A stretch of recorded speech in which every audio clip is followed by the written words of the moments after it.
Hello everyone, the 316 here with a new action figure review series. This one is based on the Sonic 3 movie, and of course it's Sonic. This is the Jakks Pacific Sonic 3 Sonic. I said Sonic so much just now. Oh well. This, I believe, retails for about $13, but I saw it and I'm like, hey, that actually looks like it has some pretty good articulation, and I'm going to take a look at that. They have a little read-up on Sonic back there based on the third movie, as well as an art render, and the other figures you can get in this wave. I didn't see Shadow, but I think he's kind of hard to get, but I did see Robotnik and Tails at once. But anyway, let's go ahead and crack him open. Here's Sonic out of the packaging, and I'm very impressed with this figure. Right off the bat, I just want to say that. As I said, I think in the opening of this video, it was $13 to $15, depending on where you got it from. And, you know, that's, for what you paid for, this is actually quite an excellent little action figure. And, like, look at all the articulation points on this. You don't see this type of articulation on figures at this price point.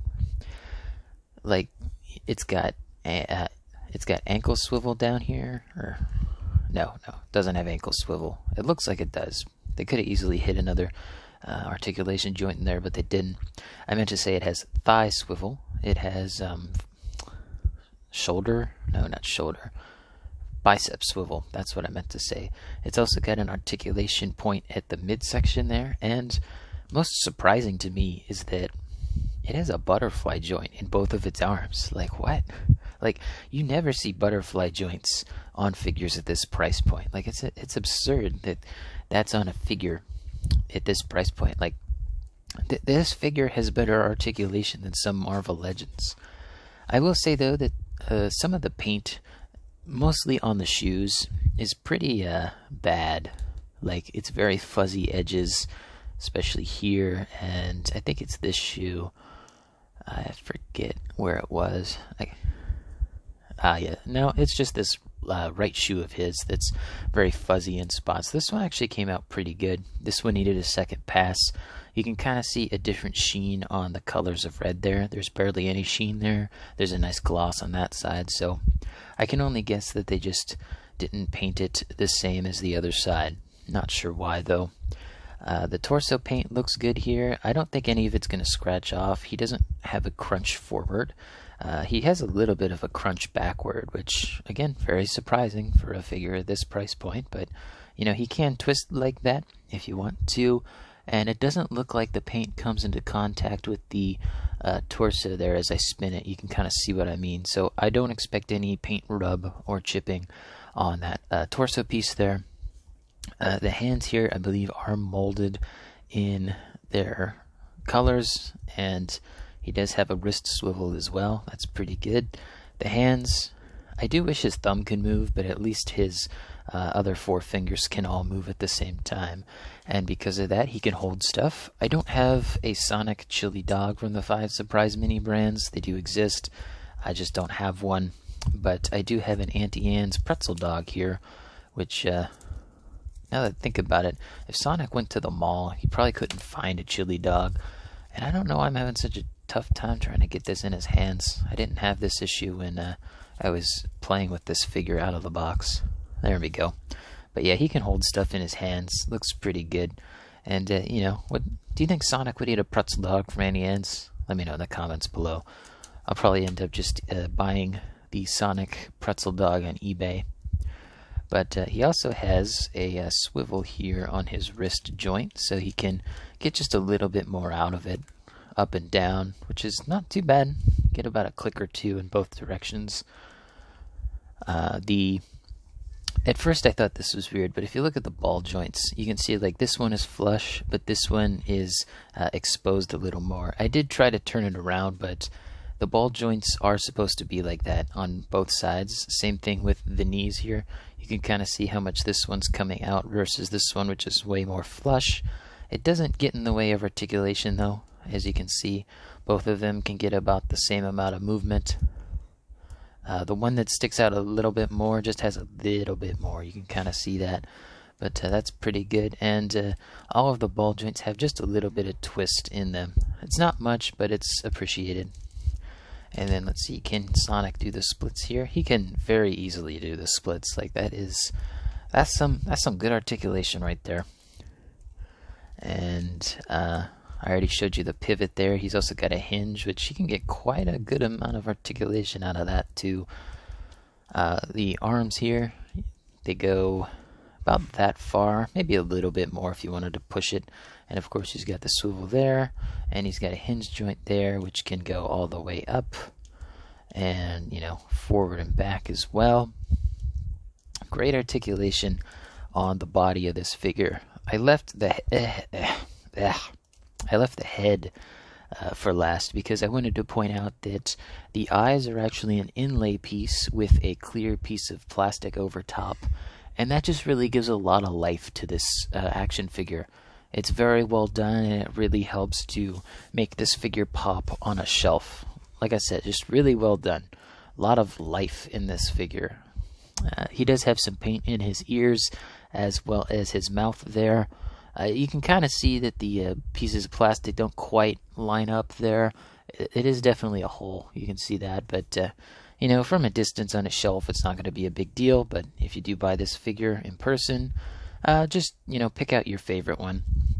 The head doesn't get too much articulation, mostly because of his I don't know what these are called, like hair tufts, his fur, but you can kind of just move that out of the way to get a little bit more articulation, but he's not really going to be looking up or down very much. He does get a full 360, but again, the tufts of hair get in the way. I also like that they have his like energy hair. I'm not sure. I haven't seen the movies, but I think like the plot involved like a piece of his hair or something. Again, I can't quite remember. But yeah, great looking figure here. It's pretty well painted for what it is. You know, my only gripes mainly being the quality control here and there just being a little off. But otherwise, I have no major complaints with this figure besides that. Let me go ahead and get him standing up here, and I'll zoom back a little bit. There we go. Oh, one more thing. He does have holes on the bottom of his feet. I did try a couple different action figure stands, Hasbro, McFarlane. They were a little too big, so trying to find an action figure stand for him, or rather a peg to go with his peg hole in his foot, has been a bit of a challenge. But look for a smaller one if you can. But anyway, Sonic here, he stands at his height at almost 5.5 inches, so you know, not a badly sized figure. Definitely out of scale for like 6 or 7 inch figures, but we're gonna go ahead and take a look at how he looks next to some figures in those scales. Of course, I felt it only it only appropriate to start out with Chester Cheeto. These two look great together. The orange and the blue, like they really pop off of each other. And before I forget, because Sonic is blue against a purple background, he doesn't stand out as well. So there's a piece of whiteboard just to see what his blue color actually looks like compared to when I take it off. Just thought I'd show that off real quick. And speaking of short kings, here's Wolverine, astonishing. If I can get him to stand properly. He's still taller than these two, but I don't know. I feel like these three would get along. You know, you got like Hugh Jackman here. I forget who plays Sonic, and then, I don't know, maybe Wesley Snipes, Chester Cheetah? I could see it, you know. like I can kind of see Wesley Snipes, Chester Cheetah. Like those glasses on really reminds me of Blade, and like that expression he's got kind of reminds me of him too, with that just like slight bit of anger. I just think it's funny. Get them out of here. And well, I haven't done a review on this figure yet, just because I don't really want to. And that's Luka Doncic here. Just honestly, I might just give up on that review. I just have such little interest in reviewing it, but he will stay on the display until I figure that out. Let's do our usual suspects here. Let's get in I think today's the second to last review of the year, but we got Santa Atrocitus still. Once this hits January, all the Christmassy stuff will be out of here, but since I have him, we have the Gold Label Arkham City Batman there. We got the Jazzwares Halo Spartan Yoroi. We have our wrestling figures, the AEW Unrivaled Samoa Joe, and the Mattel WWE Elite 100 John Cena. Moving into 6-inch scale, we have the Scarlet Spider Marvel Legends, the Star Wars Black Series Retro Card Boba Fett. Thought he was going to fall over. G.I. Joe Classified Tiger Force Outback. Ooh. The last figure's head fell off. The Power Rangers Lightning Collection Dino Thunder Black Ranger. So, this is a great action figure, and I'm a little disappointed I couldn't find Shadow in person, but I'm sure he's pretty easy to find online. He looks great.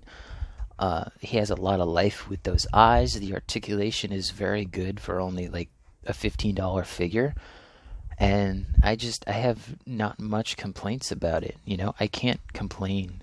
Anyway, hope you guys enjoyed the video. Let me know in the comments down below what you think. Don't forget to leave a like on the video, subscribe, and hit the bell. It all helps out the channel, and as always, peace.